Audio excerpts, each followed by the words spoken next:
بسم الله الرحمن الرحيم والفجر وليال عشر والشفع والوتر والليل إذا يسر هل في ذلك قسم لذي حجر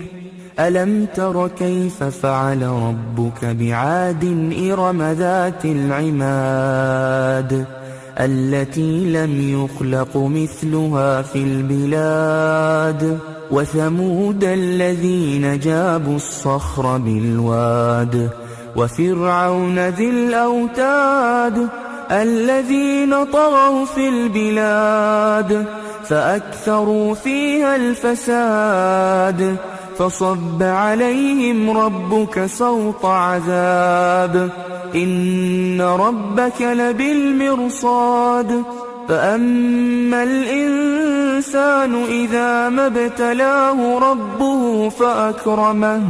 فأكرمه ونعمه فيقول ربي أكرمن وأما إذا ما ابتلاه فقدر عليه رزقه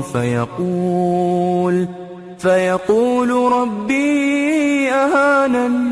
كلا بل لا تكرمون اليتيم ولا تحاضون على طعام المسكين وتأكلون التراث أكلا لما وتحبون المال حبا جما كلا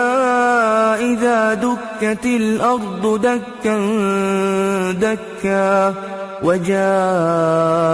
ربك والملك صفا صفا وجيء يومئذ بجهنم يومئذ يتذكر الإنسان وأنى له الذكرى يقول يا ليتني قدمت لحياتي فيومئذ لا يعذب عذابه أحد ولا يوثق وثاقه أحد يا أيتها النفس المطمئنة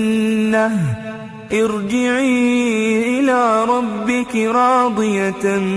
مرضية فادخلي في عبادي وادخلي جنتي.